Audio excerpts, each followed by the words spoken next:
Vande Mataram.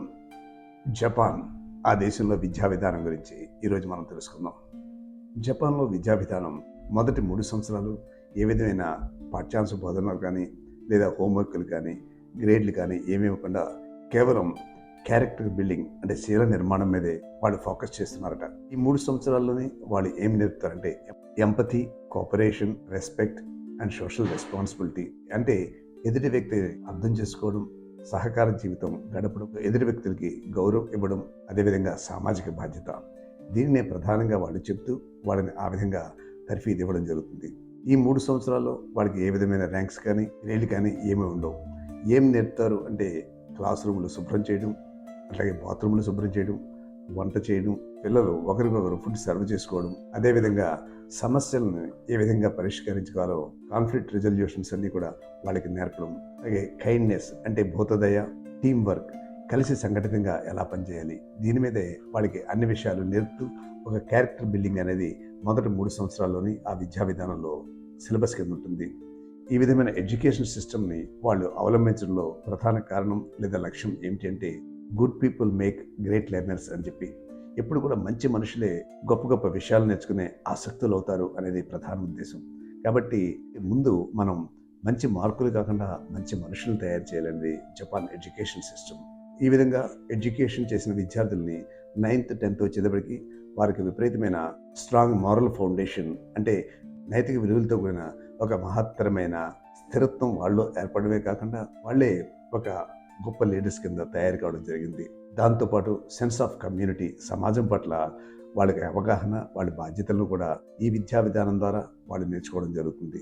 Main philosophy ఈ education system వాళ్ళు introduce చేయడంలోనూ వాళ్ళు దాంట్లో ప్రగతి సాధించడంలోని కారణం కూడా education is not just about intelligence, it is about integrity అంటారు.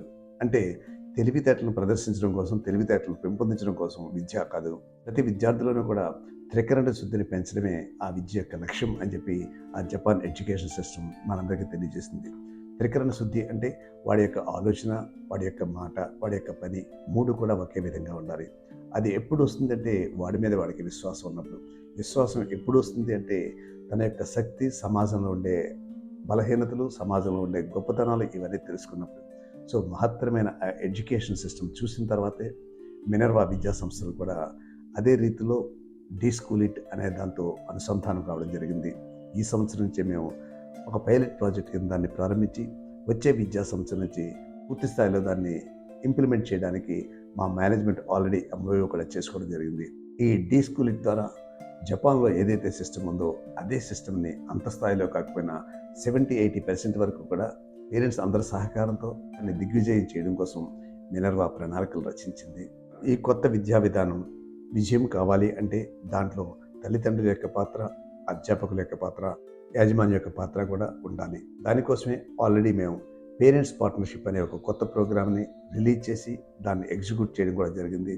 అదేవిధంగా ఈ డీస్కూలిట్ వ్యవస్థాపకుడు కూడా ఆయన ఐఐఎం గ్రాడ్యుయేట్, ఆ తర్వాత యూకేలో ఎంబీఏ చేసి ప్రపంచంలోనే అత్యున్నత విద్యను అందించే ఫిన్లాండ్ వెళ్ళి అక్కడ 1.5 year ఆ ఎడ్యుకేషన్ సిస్టమ్ అంతా కూడా స్టడీ చేసి ఇవన్నీ క్రోడీకరించి ఆయన ఇంప్లిమెంట్ చేసిన తర్వాత దాన్ని ఎగ్జిక్యూషన్కి ఎక్స్టెండెడ్ ఫ్యామిలీ కింద మినర్వా ఇన్స్టిట్యూషన్ని ఆయన ఎంపిక చేసుకోవడం జరిగింది.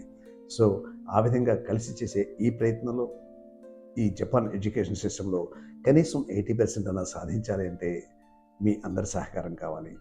ఈ విధానం విజయం అయిన తర్వాత మన పక్క వారికి కూడా ఆ విజ్ఞానాన్ని అందించే ప్రయత్నం చేద్దాం.